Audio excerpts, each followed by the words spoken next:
참된 구원의 길을 내어 주신 분이십니다. 예수님은 하나님이 인간이 되신 사건입니다. 예수님이 성령으로 잉태되어서 마리아에게 몸을 빌어서 또 아기로 태어나시게 되었습니다. 베들레헴의 마구간에서 태어나셨습니다. 가장 낮고 천하고 비참한 자리에 오셨습니다. 예수님은 말씀을 전하실 때에 온 백성들의 삶의 중심에 들어가셔서 저들에게 하나님 나라를 전하셨습니다. 십자가를 지시고 죽으셨습니다. 죽음의 자리에 들어가셔서 3일 동안 계시고 부활하시고 승리하셨습니다. 예수님은 가는 곳곳마다 이 거칠애로 지나가신 적이 없으십니다. 하나님의 역사를 이루실 때 항상 중심으로 들어오셔서 역사를 송두리째 바꾸신 분이 예수님이십니다. 모든 삶의 자리를 송두리째 바꾸신 분이 예수님이십니다. 한 인생에게도 들어오셔서 그 인생을 송두리째 바꾸신 분이 예수님이십니다. 때로 궁금한 점이 있습니다. 왜 예수님은 그렇게 힘든 길 가셨을까? 십자가는 왜 지시고 왜 고통 가운데 죽으시고 3일 동안이나 죽음의 자리에 계셨을까라고 생각할 수가 있습니다. 왜냐하면 예수님은 죄와 죽음의 문제를 해결하시기 위해 오셨기 때문입니다. 죄와 죽음의 껍데기만 살짝 만지고 가신 분이 아니라 그것을 해결하셔야 하기 때문에 죄와 죽음의 가장 견고한 자리인 죽음의 자리까지 들어가셔서 거기서 생명의 빛을 선포하시는 것입니다. 그래서 모든 인생이 하나님의 생명을 경험하게 하시고 송두리째 뒤바뀐 인생을 살게 하시는 것입니다. 복음은 우리 역사의 중심으로 들어오시는 예수님을 증거합니다. 복음은 우리 삶의 중심으로 들어오시는 예수님을 전합니다. 예수님은 우리에게 다가오시는데 항상 우리의 주변에 서 계시지 않습니다. 그냥 우리의 담장 너머에 계시지 않습니다. 문을 두드리시지요. 들어오셔서 우리 삶의 중심에 심령의 중심에 들어오셔서 우리의 중심으로부터 우리가 변화되어 새 사람 되기를 원하시는 것입니다. 죄와 죽음의 견고한 진들을 깨뜨리시고 생명과 축복의 날들, 참 행복의 날들을 시작하게 하시는 것입니다. 복음은 거룩한 영향력입니다. 죄 가운데 죽어가야 하는 인생들을 불러내셔서 의와 사랑과 소망의 하나님 나라를 품고 살아가게 하십니다. 죄와 사망에 짓눌려 있던 이들에게 다가오셔서 중심에 오셔서 생명의 빛을 비추어 주심으로 말미암아 인생이 송두리째 변화되어진다는 말입니다. 그래서 복음은 변화의 역사입니다. 복음은 누구에게나 들려지는 소식이지만 복음을 받아들인 사람에게는 누구나 변화가 일어나게 되는 것이지요. 죄와 죽음에 짓눌려서 살아가는 인생이 아니라 하나님의 의와 하나님의 소망을 품고 살아가는 참 행복한 인생이 되게 하시는 것입니다. 사랑하는 여러분, 그리스도인은 늘 변화하는 인생입니다. 예수를 믿으면 그저 머물러 있을 수가 없습니다. 예수님 때문에 변하는 인생입니다. 날마다 예수 안에서 아름답고 존귀하게 변화됨을 이루는 우리 영도 가족들이 되시기를 바랍니다. 오늘의 말씀은 이렇게 시작합니다. 예수께서 여리고로 들어가 지나가시니라 했습니다. 우리 하나님의 마음과 관심이 어디에 있는지 보여주는 말씀입니다. 예수님께서 들어가 지나가셨어요. 예수님이 여리고의 외곽 순환도로를 돌아서 가시지 않으셨습니다. 예수님이 가는 곳곳마다 어느 마을을 가든지 간에 그 마을로 들어가서 그 마을을 관통해서 지나가십니다. 예수님께서 만나는 사람들 어떤 사람이든지 만날 때에 그냥 그래 인사하고 악수 한번 하고 헤어지시지 않습니다. 그 사람의 삶에 대해서 관심을 기울이시고 삶의 근원적인 문제로 들어가셔서 그 문제를 풀어주시고 지나가시는 분이 우리 주님이십니다. 여러분, 예수님은 역사로 들어오셔서 지나가십니다. 우리 인생 가운데 들어오셔서 우리의 삶을 송두리째 바꾸고 지나가시는 분이 예수님이십니다. 2000년 전에 예수님이 갈릴리 땅과 유대 땅을 지나가시면서 들어가 지나가시면서 그들의 삶을 바꾸어 놓으셨습니다. 예수님은 그리고 지금도 들어가 지나가시는 분이십니다. 우리 삶의 자리로 들어오십니다. 우리 인생의 중심의 자리로 들어오십니다. 누구든지 삶의 중심으로 들어오시는 예수님을 영접하는 이들에게는 하나님의 자녀가 되는 권세를 주십니다. 죄와 사망의 권세에 짓눌려서 절망 가운데 살아가는 인생이 아니라 하나님의 의와 하나님의 사랑을 힘입어서 소망 중에 살아가는 인생으로 바꾸어 놓으시는 것입니다. 아무런 소망도 기대도 없어서 무의미하게 하루하루 살아가는 인생이 아니라 그저 육신의 즐거움과 만족을 추구하며 뭘 먹을까 뭘 입을까에 고민하며 살아가는 인생이 아니라 예수 안에서 고상하고 아름다운 꿈을 꾸고 소망을 품고 거룩하고 존귀하게 바뀐 인생을 살아가게 하시는 것입니다. 그러므로 복음은 받아들인 사람을 그냥 두지 않습니다. 변하여 새 사람이 되게 하시는 것입니다. 오늘 우리는 그 대표적인 한 사람을 보게 됩니다. 바로 여리고성에 살고 있었던 삭개오라는 사람입니다. 그는 세리였습니다. 그리고 그는 부자였습니다. 이 말이 주는 의미가 무엇일까요? 세리이면서 부자라고 하는 것은 사실은 그가 얼마나 죄악에 물들어 있었던 삶이었는지를 보여주는 말씀입니다. 세리만 해서 부자가 될 수가 없죠. 그런데 세리이면서 부자였다 했습니다. 얼마나 많은 사람들에게 피눈물을 흘리게 하는 삶을 살아왔는지를 짐작하게 해주는 것이지요. 오늘날도 마찬가지입니다. 국가의 녹을 먹고 살아가는 이들은 정직함이 필수입니다. 국가의 일들을 하는 사람들, 국가의 복록을 받는 사람들은 정직하게 그 일들을 감당해 나아가야 하는 것입니다. 언제나 국가에서 주는 복록은 풍성하지 않습니다. 넉넉하지 않습니다. 부유하게 누리는 삶을 보장하지 않는 것이지요. 그냥 살아갈 수 있을 만큼 최선을 다하여서 양심을 지키고 정직함을 지키며 살아갈 수 있을 만큼 허락해 주는 것입니다. 지금은 많이 공무원들의 대우가 좋아졌습니다. 합리적인 그런 급여를 제공합니다만은 그러나 지금도 그렇게 풍성하고 넉넉하게 무슨 재벌급으로 그렇게 수입을 올리는 자리는 아닙니다. 그러나 그 자리에서 정직하게 자기에게 주어진 책임을 잘 감당해서 국가가 흔들리지 않게 해야 하는 책임이 공무원들에게는 있는 것입니다. 그런데 공무원들 중에서 특별히 많은 유산을 물려받았거나 다른 어떤 수익을 올릴 길이 없었음에도 불구하고 그 일만 해서 많은 재산을 일구고 엄청난 그런 재산을 가지게 되면 많은 사람들이 다시 생각하게 됩니다. 하지 말아야 할 일들을 한 것이고 허락하지 말아야 할 것들을 허락하는 것이고 눈 감지 말아야 할 것에 눈 감은 것이 분명한 것이지요. 세리이면서 부자였다라고 하는 말은 이 구절 하나가 의미하는 것이 있습니다. 이 삭개오가 죄인이었다라고 하는 것입니다. 정도에 벗어난 일들을 많이 했다라고 하는 것이지요. 거둬들일 만큼의 그 분량이 아니라 더 많은 세금을 강탈하는 사람이었다라고 하는 것입니다. 자기 동포의 눈에 피눈물을 흘리게 하는 사람입니다. 그렇게 해서 일군 재산이었기 때문에 이 재산은 그가 비록 부자이지만 그는 불의한 부자로서 남게 되는 것입니다. 하나님을 두려워하지 않습니다. 사람들의 눈을 의식하지 않습니다. 인정 사정 없이 그저 자기 재산을 늘리는 데 집중하며 살았던 사람인 것입니다. 죄인 중에 죄인이었던 사람이죠. 예수님과는 상관없는 삶을 살아가는 사람이었습니다. 그런데 이 사람이 여리고성을 지나가는 자기 집 앞을 지나가는 예수님에 대해서 관심을 기울이게 됩니다. 그런데 그 관심을 쉽게 떨쳐버릴 수가 없습니다. 이 관심이 이 사람의 마음을 사로잡습니다. 3절 말씀에 보니까 그가 예수께서 어떠한 사람인가 보고자 하여 라고 증거하고 있습니다. 원래 죄 가운데 붙들려 있는 사람은 예수님에 대해서 관심이 생기지 않습니다. 거룩하고 복된 일에 대해서 마음이 쓰이지 않아요. 그런데 이때의 이 삭개오의 마음 가운데 이 관심이 슬그머니 생겨나는 겁니다. 예수님이 도대체 누구신데 하는 관심이 슬그머니 일어나게 되는 거지요. 그런데 그 관심이 생기는데 이 관심이 간절함으로 변합니다. 내가 예수님의 얼굴을 한번 보아야 되겠다. 어떤 분이신지 얼굴을 한번 보아야 되겠다 하는 생각이 드는 것입니다. 그런데 그는 안타깝게도 키가 작았습니다. 예수님을 보고 싶은데 볼 수가 없는 것입니다. 그래도 이 사람이 포기하지 않아요. 관심이 간절함으로 변했기 때문입니다. 까치발을 하면서 사람들 키 너머로 보고자 했는데 그게 가능하지가 않습니다. 그래서 주변을 살펴봅니다. 예수님이 진행하시는 동선을 보니까 이 길로 쭉 가다 보면 저 앞에 돌무화과 나무가 있다는 것을 보게 됩니다. 아, 저기 올라가면 보이겠구나.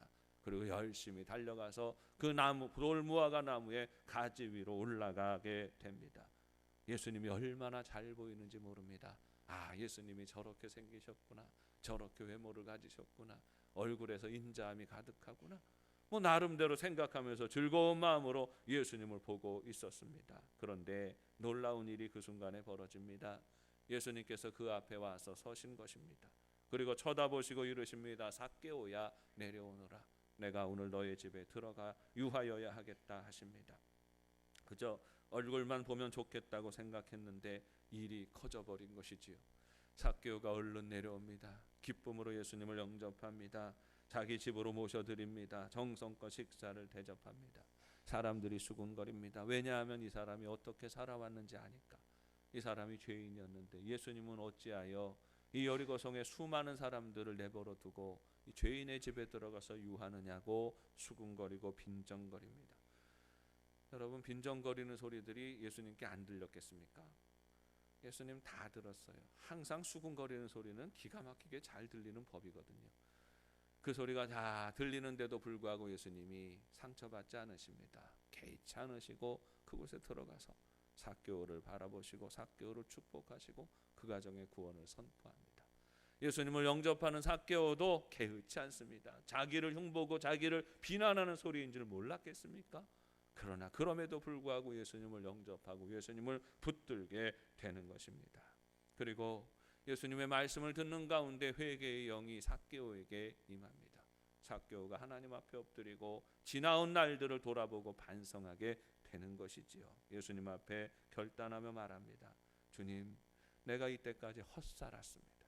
내가 이때까지 잘못 살았습니다. 내가 이제 주님의 마음을 품고 살겠습니다. 내 소유의 절반을 나누어서 가난한 이들에게 나누어 주겠습니다. 그리고 내가 부정한 방법으로 누군가를 속여서 빼앗은 것이 있다면 내가 찾아가서 사과하고 네 갑절이나 갚아주도록 하겠습니다. 그렇게 결단하고 순종하는 것입니다. 그때에 이렇게 결단하는 삭개의 모습이 예수님의 마음을 기쁘시게 합니다. 예수님이 이 가정을 축복하지요. 오늘 구원이 이 집에 이르렀다. 이 사람도 아브라함의 자손이다. 이렇게 말씀하십니다. 그리고 예수님이 이 땅에 오신 이유가 바로 잃어버린 자를 찾아 구원하시기 위함이라고 말씀하시는 것입니다. 우리는 이 삭개의 이야기를 통하여서 하나님의 백성들 안에 나타나는 몇 가지 중요한 변화와 특징을 보게 됩니다. 하나님의 구원의 역사가 임하는 사람과 그렇지 않은 사람의 차이가 있다는 것이죠. 먼저는 하나님의 구원 역사에 대한 관심이 예수님을 모시는 가장 중요한 근거가 된다는 사실입니다. 삭개오는 예수님에 대해서 궁금했습니다. 왜 예수님에 대해서 궁금해졌을까요? 삭개오는 예수님에 대해서는 별로 관심이 없는 사람이었습니다. 하나님의 말씀에 대해서도 별로 관심이 없던 사람이었습니다. 이 사람의 관심은 오직 돈에만 있었던 사람이죠. 오직 많은 재산을 일구는데 관심을 집중하던 사람인데 왜 갑자기 이 사람의 마음에 예수님에 대한 생각이 들었는지 모르겠습니다. 사실 아무나 예수님에 대해서 관심 가지지는 않지요. 오늘날도 마찬가지입니다. 우리가 전도를 해보면 알겠지만 아무나 예수님에 대해서 흥미와 관심을 가지지 않습니다. 별로 관심이 없어요. 왜냐하면 관심과 초점이 다른데 집중되어 있는 사람은 예수님에 대해서 들리지 않기 때문입니다. 예수님에 대한 관심은요, 하나님이 주시는 은혜입니다. 예수님에 대해서 알고 싶고 예수님에 대해서 만나고 싶고 보고 싶은 마음이 슬그머니 생기는 것은 하나님의 그 심령 가운데 슬그머니 은혜를 부어주시는 것이지요. 이 은혜에 삭개오는 반응하고 있는 거죠. 사실 여리고성의 수많은 사람들에게 이 은혜가 미쳤습니다. 그러나 그 많은 사람들의 마음은 닫혀 있었지만 삭개오는 이 은혜를 받아들이고 있는 것입니다. 삭개오는 예수님이 보고 싶어졌습니다. 그 관심은 작은 관심이었습니다. 그저 나 같은 사람이 예수님 얼굴만 한 번 보면 더 바랄 것이 없다고 생각하는 마음이었습니다. 그래서 행동하지요. 까치발을 해도 예수님이 보이지 않으니 돌무화과 나무 위에 올라가서 예수님을 보게 되는 것입니다. 기어이 예수님을 보게 됩니다. 주님 앞에 나아가 서는 것이지요. 오늘날도 그렇습니다. 여러분, 믿음은 관심에서 시작합니다. 우리가 믿음을 가지는 것은 예수님에 대해서 관심을 가지는 것이고, 우리가 믿음을 지키는 것은 우리 하나님의 마음과 뜻에 대해서 예수님에 대해서 더 깊이 알고 싶다는 이 관심을 지켜가는 것입니다. 도대체 예수님이 누구시길래 이토록 많은 사람들이 그 주님을 바라보고 믿고 고백하며 따라가는가 궁금해하는 것입니다. 관심을 가지는 것이 믿음 생활의 시작이 되는 것입니다. 예수님을 더 알고 싶어져야 합니다. 한 걸음 더 깊이 들어가고 싶어져야 합니다. 관심이 생겨야 교회도 오고, 관심이 있어야 성경 공부도 하고, 관심이 있어야 선교도 가고, 관심이 있어야 영적인 성장도 이루어지게 되는 것이지요. 시험이 들고 영적으로 쇠락하는 사람은 특징이 있습니다. 관심이 사라져 버리는 것이죠. 여러분 시험 들어본 적 있으십니까? 내가 낙심하여서 예수님으로부터 떠나가지고 내가 시험 들었던 적 있다. 여러분 시험 들었을 때의 특징은 뭐예요? 예수님에 대한 관심이 없어져요. 하나님 나라에 대한 관심이 시들어집니다. 이때의 모든 특징은요, 영적인 일들에 대해서 시들시들하다는 거예요. 성경 공부도 시들시들하고, 예배 드려도 시들시들하고, 성경 읽는 것도 별로 재미도 없고, 전도하는 것도 그거 왜 하냐 이렇게 시들하고, 당연히 즐거워야 하는 거룩한 일들이 다 시들어지게 되는 것이죠. 여러분 영적으로 시들면 관심이 없어집니다. 사랑하는 여러분, 예수님은요 이 정도면 다 알았다고 말할 수 있는 그런 분이 아닙니다. 그분 앞에 서면 날마다 새롭지요. 예수님의 마음은 알면 알수록 신기하고 놀랍습니다. 그러므로 주님을 향한 관심은 지칠 수 없는 것이지요. 지치는 이유는 무엇 때문일까요? 우리의 시선을 빼앗겨 버리기 때문입니다. 예수님을 가슴에 품고 살아가는 사람은 주님을 깊이 알아가고 주님을 닮아가는 삶에 있어서 지치지 않아요. 우리의 영적인 삶은, 영적인 생명력은 지칠 수 없는 것입니다. 왜냐하면 하나님께서 우리 안에 새 힘을 불어넣어 주시기 때문입니다. 독수리 날개치며 올라가는 것처럼 새 힘을 날마다 불어넣어 주기 때문이에요. 그래서 주님과 동행하는 삶은 지치지 않아요. 시들지 않습니다. 그런데 왜 우리는 지칠까요? 시선을 빼앗겨 버리니까 그래요. 관심을 다른 데로 뺏겨 버리기 때문에 그렇습니다. 돈 때문에 시선을 뺏깁니다. 명예와 권세 때문에 뺏깁니다. 자기 고집과 판단과 자기 욕심 때문에 예수님만 바라보고 쫓아가던 그 관심이 시들어지고 세상 영광과 세상 자랑에 대하여 집착하기 때문입니다.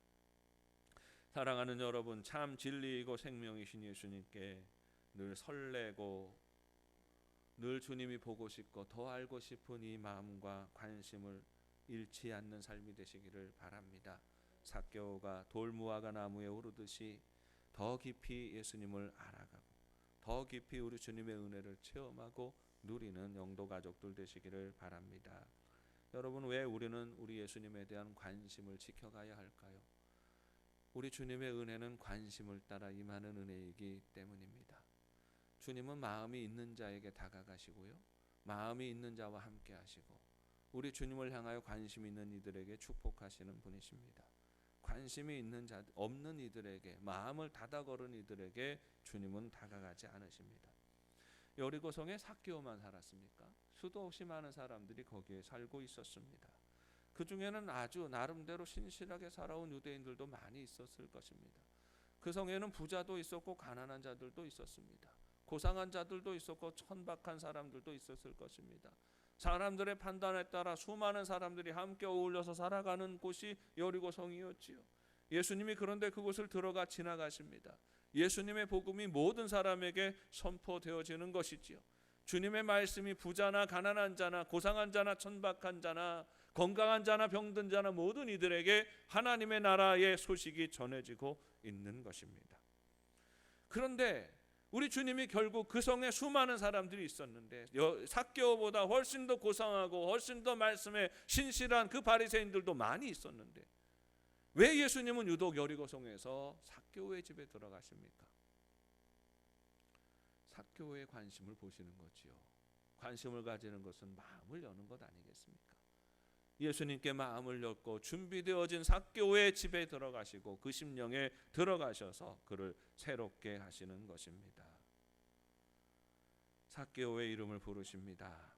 그 집에 구원을 선포하십니다. 예기치 않았던 은혜가 삭개오에게 임하는 것입니다. 여러분, 하나님의 은혜는 항상 그렇습니다. 하나님의 은혜는 항상 예기치 않은 은혜입니다. 여러분, 하나님의 복 받고 하나님의 은혜를 받고 싶지요. 우리 인간은 계산합니다. 내 마음과 내 믿음이 요만큼이니까 은혜도 요만큼이 오겠지, 그렇게 생각하죠. 그런데 그렇지가 않아요. 우리 주님에 대한 관심을 조금 가지게 되면 쏟아 부어주시는 하나님의 은혜는 거대한 축복이 쏟아 부어지고 임하시는 거죠. 우리가 상상할 수도 없고 예기치 않았던 은혜와 축복이 우리 삶 가운데 임하고 우리를 사로잡으시는 것입니다. 삭개오는 그저 얼굴만 보기 원하였지요. 자기 수준에서 그 정도면 된다고 생각한 것입니다. 그런데 예수님 주시는 은혜는 뭡니까? 그가 가졌던 기대를 넘어서는 은혜입니다. 직접 다가와서 그를 보시고 그의 이름을 부르시고 그 집에 유하십니다. 멀찍이 보는 정도가 아니라 아예 송두리째 예수님이 들어오셔서 그 가정을 구원하시고 천국의 기쁨으로 충만하게 하시는 것입니다. 사랑하는 여러분, 지금은 수많은 이유들로 말미암아서 예수님 말고 다른 데로 우리 마음이 분산되어지는 시대입니다. 사랑은 무엇보다도 우리 마음을 빼앗는 존재이지요. 그래서 더 자극적이고 더 달콤하고 더 거짓된 약속으로 거짓된 소리들을 이어가고 있습니다. 수많은 사람들이 미혹되어서 거짓된 인생을 살아가고 있습니다. 우리는 그래서는 안 됩니다. 우리 주님을 향한 예수님을 향한 마음을 놓아서는 안 됩니다. 삭개오처럼 주님을 보고 싶고 알고 싶은 마음을 지켜가시기 바랍니다. 그 마음으로 늘 예수님을 부르세요. 우리 삶의 중심으로 들어오셔서 우리 가정과 우리 인생을 송두리째 헤집어 놓으시고 하나님 나라의 소망으로 풍성하게 하시는 우리 살아계신 하나님의 은혜와 능력을 체험하시기 바랍니다. 거룩한 소망을 품고 존귀한 인생으로 성숙하고 성장하고 변화하는 삶이 되시기를 주님의 이름으로 축복합니다. 예수님을 만나서 그 은혜를 체험하는 사람은 그 심령의 중심에서부터 거룩한 변화가 시작이 되어집니다. 변화는 어디에서부터 시작할까요? 변화는 결단하는 데서부터 시작합니다. 마음속에 그런 생각이 드는 거지요. 그렇게 결심하게 됩니다. 결심하는 사람은 무엇으로 이어집니까? 순종하는 것으로 이어져야 하는 거지요. 항상 믿음은 결단과 순종으로 이어지는 그런 삶의 모습입니다. 삭개오는 예수님을 만나고 전혀 다른 사람이 되고 있습니다. 중심에 자연스러운 도전이 생겨납니다. 가난한 자들을 돌아보게 됩니다. 그전에는 삭개오가 그런 사람이 아니었죠. 그의 눈에 가난한 사람들은 눈에 들어오지 않았습니다. 돌봐야 될 사람들은 눈에 보이지 않았습니다. 악착같이 부자가 되는 사람들은 그렇죠. 이것저것 돌보고 살피는 일을 언제 헤아리고 살아갑니까? 그거 없고 눈을 감아야 살아갈 수가 있는 거죠. 삭개오는 긍휼한 마음을 가져본 적이 없는 사람입니다. 사랑하는 마음을 가져본 적이 없는 사람이에요. 그런데 그의 인생 가운데 예수님이 들어가서 머무시고 그 가정의 구원을 선포하시니까 삭개오의 마음속에 긍휼함이 생깁니다. 사랑하는 마음이 생기게 되는 것입니다. 양심이 다시 살아나게 됩니다. 그래서 결단하지요. 가난한 자를 돌아보고 살아야 되겠다 결단합니다. 이때까지 거짓과 폭력으로 강탈하여 일군 재산이 부끄러워집니다. 이것에 대해서 책임을 질 일을 생각하게 되는 것입니다. 그래서 주님께 말씀드립니다. 주님, 내가 이제부터는 내 재산의 반을 가난한 이들을 위해서 나누고 살겠습니다. 내가 잘못한 것이 있다면 용서를 구하고 책임지는 삶을 살겠습니다. 갚아주는 인생이 되겠습니다. 부정한 방법으로 누구의 것인가를 빼앗았다면 네 갑절이나 갚겠습니다. 결단하고 있는 것입니다. 여러분, 이것이 예수님 앞에 머무는 사람들 안에 나타나는 변화의 모습입니다. 예수님 앞에 서면 그분은 우리를 책망하지 않으십니다. 삭개오가 어떤 삶을 살았는지, 얼마나 나쁜 짓을 하며 살았는지 예수님은 거기에 대해서 지적하지 않으십니다. 삭개오를 나무라지 않으셨듯이 오늘날 우리가 예수님의 이름을 부르며 주님 앞에 나아가 머물면, 주님의 부르심에 응답하며 주님 앞에 나아가서 그 은혜를 구할 때면 예수님은 우리에게 책망하지 않으세요. 너는 어떻게 그렇게밖에 못 살았니? 내가 너한테 가지고 있는 기대가 얼마나 컸는데 그 정도밖에 못 살았니? 양심도 못 지키고 살았니? 책망하고 나무라지 않으십니다. 그런데요, 예수님께서 삭개오에게 한마디도 그의 불의함에 대해서 지적하지 않으셨지만 예수님 앞에 설 때에 삭개오는 불의한 자리에서 떠납니다. 예수님을 닮아서 거룩하고 아름다운 삶의 자리로 나아가기를 결심하고 있는 것이죠. 오늘날 우리가 예수님의 부르심을 받아서 주님 앞에 나아가면 주님은 단 한마디도 우리를 책망하지 않으십니다.